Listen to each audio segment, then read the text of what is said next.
Question 29. So this one is about the equation of locus. So you are given the coordinate of C and D, and today you have a P is a moving point xy, and such that the angle CPD equals to 90. So when you see 90 degrees, you can think of the slope, slope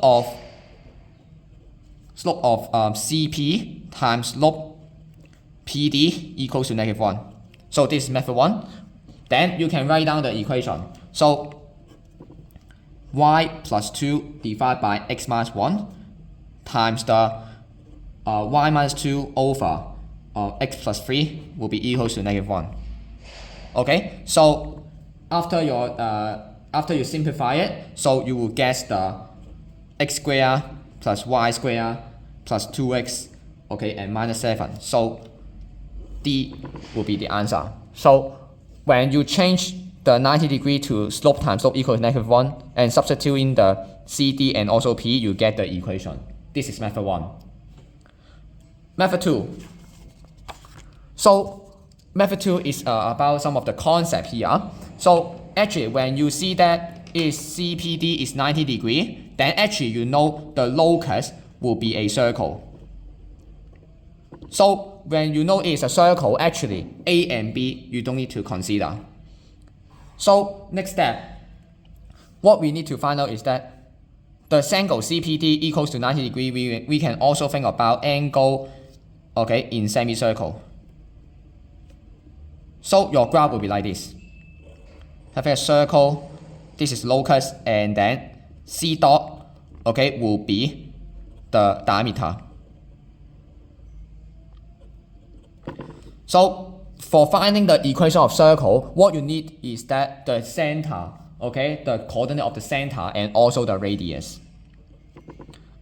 So for the center, is actually the midpoint of CD. So for the center, actually is 1 minus 3 divided by 2, and then -2 plus 2 divided by 2. So it will be -1 and 0. And then for the radius, so you need to find out the distance of CD and then divide by 2. So for distance of CD, later on you can use shift plus. So 1 plus 3 square plus the -2 minus 2 all square and divide by 2. So when you use the shift plus, you can get the answer. So shift plus 1 plus 3 comma -2 -2. So this one and then divide by 2. So what is it actually? Answer square, you get square root 8.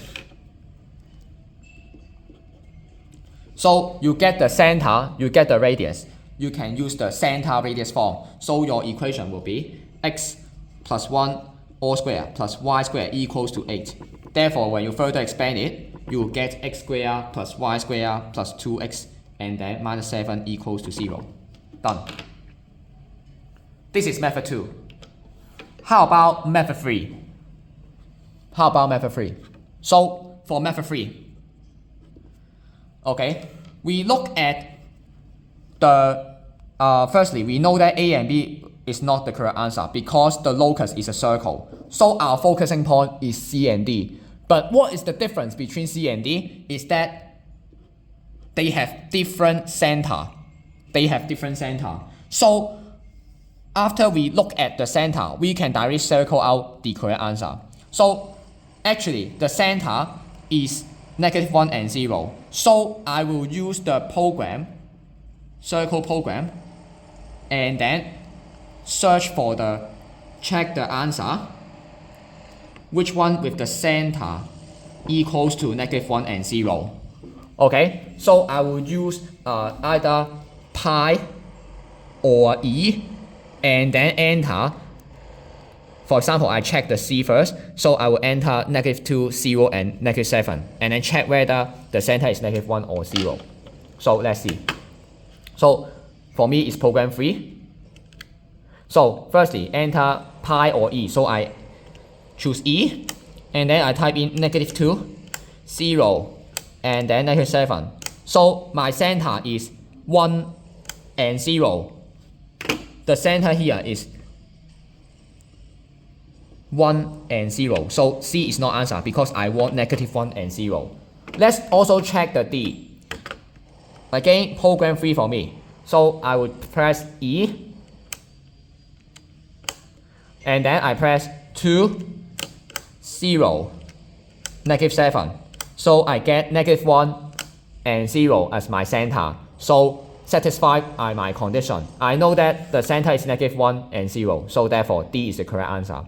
So actually for this type of question, when you know that C and D are different, okay, with different center, you don't need to find out the whole circle equation. What you need to check is that their center, okay? Once it's different with the negative 1 and 0, then that one is not the correct answer.